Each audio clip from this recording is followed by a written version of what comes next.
Chapter 9 Mortal Danger. "That's the biggest bang I've ever heard," Commander Potts said. "Now come on! We'd better get away quick from here before we have to do any explaining. There's that farmer's car still coming, and I bet people will have heard that bang as far away as Calais. They'll even have heard it right across the channel to England. We'd better steal away quietly, and when we get back to England, I'll go and explain things to Scotland Yard. I'll bet they won't make a fuss. Probably even give us all medals. It's getting dark, and I bet you're all starving. I know I am." And he put Chitty Chitty Bang Bang into gear, and she roared along the cart track, just as if she was as hungry and thirsty as all of them.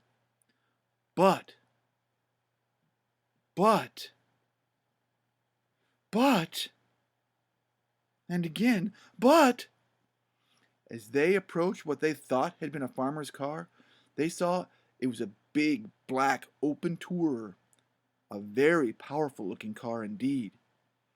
It had drawn itself right across the track so as to not let them pass, and 4 men had got out and were standing, or rather crouching down, and 3 of them had revolvers in their hands.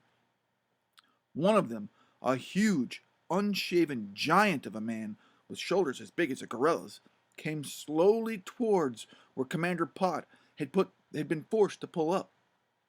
He looked as if he would burst with rage, and his eyes were red with fury, and his lips were drawn back, and his big yellow teeth were in a snarl. Commander Pot whispered, "I regret to have to announce that is Joe the Monster. I've seen pictures of him outside police stations. And the other 3 are his gang. Mountain Man Fink, who's escaped from heavens knows how many prisons, and he must be on the run now. Soapy Sam, he's their explosive expert for opening safe. Soap is the cook's name for gelignite. And Blood Money Banks, the blackmailer. Watch out! This is going to be tricky." Joe the Monster came up to the car. In his most threatening manner, he growled, "And who might you all be? And what might you all know about the explosion that just took place right over there?" Commander Potts said innocently, "Explosion? Explosion?" He turned to the children. "Anyone around here hear an explosion?"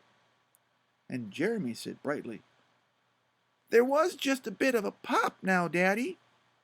Over by the cliff. You must have missed it." "A bit of a pop!" Joe the Monster almost exploded himself. He turned around. "You hear that, mates?" he said in a mincing voice. "Wow. Just a moment." That is, in fact, a mincing voice. However, that was Siri, not Joe the Monster. "A bit of a pop. Call that whopping volcano a bit of a pop? Why, it sounded like the end of the world." Now his voice was an angry growl. "I saw you folks drive up out of the quarry, and I just happened, like see a roll, a fuse besides those little rascals in the back seat." Oh dear, thought Jeremy and Jemima together. We ought to have sat on it. "So do you know what I'm going to do with you and this saucy-looking bus of yours?" He gave a great cackle of cruel laughter. "Why, in exchange for you having blown up my belongings, I'm going to blow up yours, and you all with it, see? I'm going to light the fuse at the end and put a lighted end in the petrol tank of your fancy motor car, and you'll all go up. How do you like the thought of that, eh? My fine little family of meddlers in other people's businesses?" He turned to the other gangsters. "Get your guns ready, men. If any of these rascals try to escape, shoot them down like rabbits. Get it?" The dreadful gangsters cackled with joy at the thought of the sport they were going to have, and the Pot family heard the click of the safety catches going back. "Now then, you little monkey in the back there, hand over that length of fuse, or it'll get worse for you." And he pointed his revolver straight at Jeremy. "I won't," said Jeremy stoutly. "And if I'm a monkey, you're the ugliest ape outside the London Zoo." And he took the roll of fuse and sat on it. "Ho, ho!" Joe the Monster grimaced with fury at the insult. "You young whippersnapper! I'll teach you to do what you're told." And he took the big black billy club out of his pocket and walked purposely towards the car. Jeremy had butterflies in his tummy at the sight, but now, out of the corner of his eye, he saw Commander Pot's hand steal across to the little lever that worked the wing mechanism. And as Joe the Monster drew level with the car, Commander Pot pulled the lever sharply down, and Chitty Chitty Bang Bang's big green mudguards swung out sharply into their right wing shape. And the right-hand wing caught Joe the Monster slap in his tummy and sent him flying head over heels. "Hang on!" shouted Commander Pot, "and keep your heads down!" He rammed the accelerator down onto the floorboards, and Chitty Chitty Bang Bang leapt forward with an angry roar from her twin exhausts and swooped low at the other three gangsters, who had just time to throw themselves down on their faces, or they would have been mown down, like Joe the Monster by the charging wings. And then the great green arrow car, or that is what she had become, just cleared the top of the gangster's car and roared off toward the main road. Of course, the gangsters were soon on their feet, and all of their guns spat bullets at the swooping green dragon. But Commander Pot zigzagged the wheel, and although there was one bang as a bullet hit the coachwork, the other bullets whistled harmlessly past, and the spurting flames of the revolvers got smaller and smaller in the dusk. "Whew," said Commander Pot. "That was a narrow shave."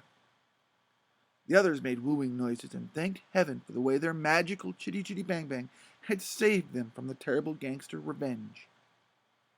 They got to the main road to Calais, and Commander Pot eased Chitty Chitty Bang Bang down onto the smooth surface. She gave a bump or two, and then was going like the wind down the empty road, with the big headlamps lighting up the way to the distant glow of Calais, and the huge feast of omelets and roast chicken and ice cream they were all looking forward to. They drew up in front of a nice-looking hotel called Splendide, which, as you've guessed, is French for splendid. And Commander Pot ordered their rooms, and while they tidied up and had a good scrub, much needed by now, as you might guess, he ordered up a delicious dinner, and in the bright and cheerful dining room, and went out to look after Chitty Chitty Bang Bang. Because, as you know, you must always see that your car is cozy and happy for the night before you look after yourself. That's just good advice. Commander Pot filled up the car with petrol and oil and water, and checked the batteries and the tires, and drove the car into a comfortable garage beside the hotel. Once he had seen that she seemed contented and in good order, he decided to leave her washing and polishing for the morning, when the family all could help, and then he patted her on her rather hot nose and locked her up for the night and went back into the hotel, where the whole family sat down to their delicious dinner before going up to bed for a wonderful, and I'm sure you'll agree, well-earned rest. But,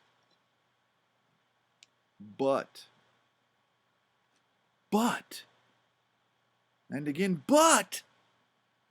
later that night, when they were all fast asleep, a long black car, with Joe the Monster at the wheel, and Man Mountain Fink, and Soapy Sam, and Blood Money Banks crouching down in the body of the car, came creeping up to the Hotel Splendide in the darkness, and hid itself amongst the shadows down a side turning. Joe the Monster and his gang, still bent on revenge, crept round the ground floor of the windows of the sleeping hotel, looking for a way to break in and get at Commander Pot and his family. And once again, Commander Caractacus Pot and Mimsy and Jeremy and Jemima were in mortal danger.